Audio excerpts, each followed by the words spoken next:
Due to the impact of COVID-19, we're currently facing a new reality with expansive change happening every single day. You might be struggling to know what to lean into right now.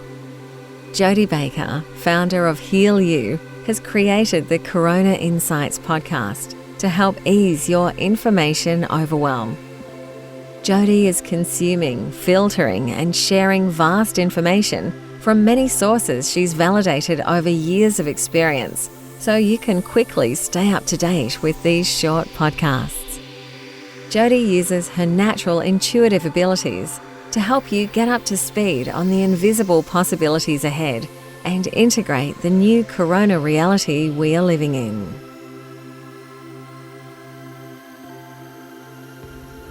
Hey guys, I hope you're well today and thanks for joining me.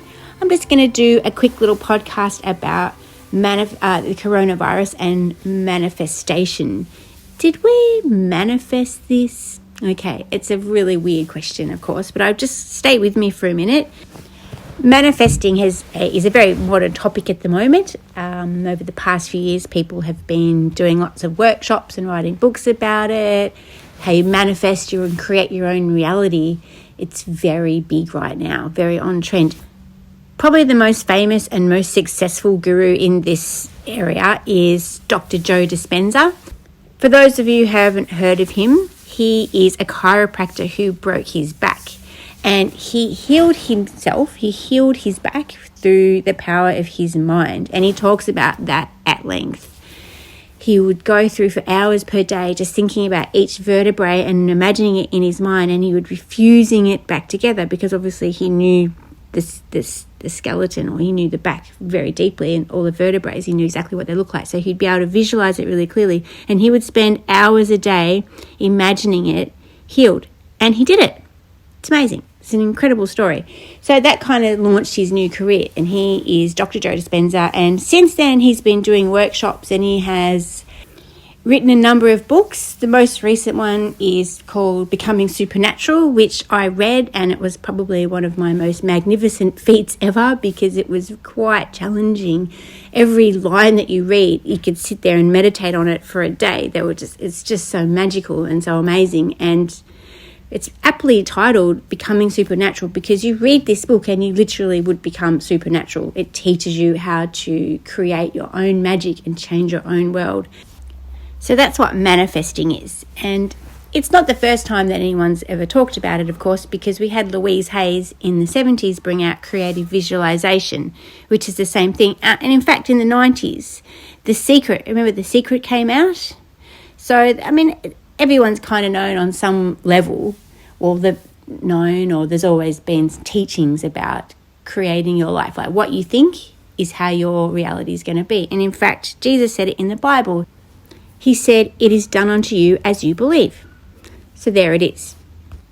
So in essence, what I'm saying here is you create your world with your thoughts. A lot of people have been saying it. There's lots of books about it. You can do workshops on it. It's in the Bible. It's everywhere. Taking all this into consideration is what's going to lead me into my next point. I was talking to my girlfriend about this the other day.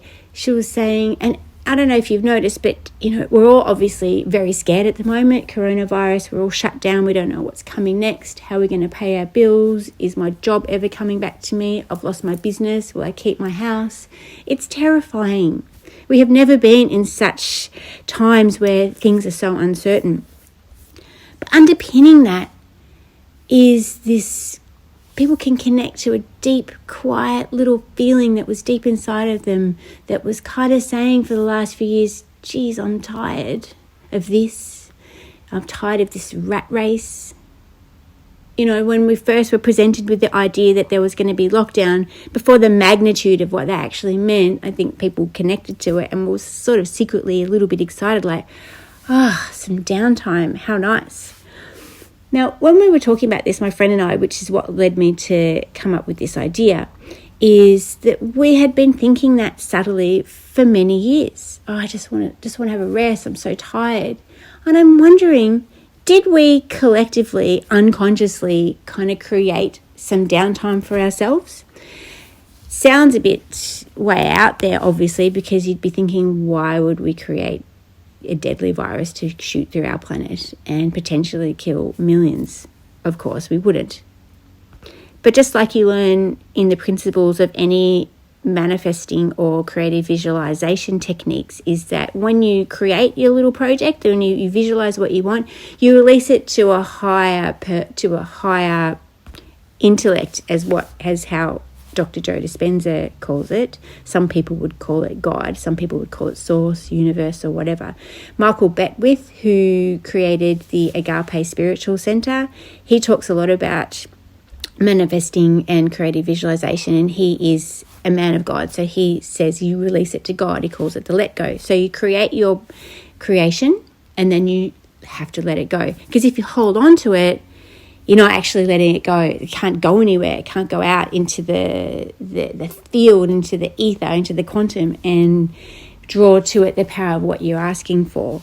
And in saying this, the reason why I'm bringing that up is because when you let it go, you're doing so on the understanding that it's going to come back to you in the way that's necessary for you. It may not come back to you in the way that you asked for, but it's going to come back to you in the way that is needed, or what works for everybody, or just in a different way. So in essence, you don't always get exactly what you asked for. You get it in a more creative way. So my question is that what we've done? Were we so tired and over it, and then all of our brains together were just subconsciously thinking about, oh God, I wish this would change, and just going to work and I'm in traffic and I don't like my job and I'm so tired and I can't pay my bills. This is not the way to live my life. This is not what I imagined for myself. Did we collectively ask for change? I just wonder if that's a part of what's going on around here. I mean, who knows what's going on around here? My brain's going crazy thinking of all these ideas because it's crazy days. And that's just one of them. I know the power of the mind is so strong, and I also know that many of us were very unhappy with the way things were at. We weren't able to be our infinite, timeless, sovereign, beautiful, loving beings that we are. We weren't able to express our creativity. We weren't free. We weren't doing hardly anything in our day that we'd really like to do. Slaves, really, complete slaves. And unconsciously, we just wanted that to end. And now it's kind of ending. We're uncertain. We don't know what's coming next. But here we are. And I suppose I'll end this podcast like I do so many other ones, and that is to remind you that we are infinite, loving, sovereign beings that expand time. We never end. We are infinite.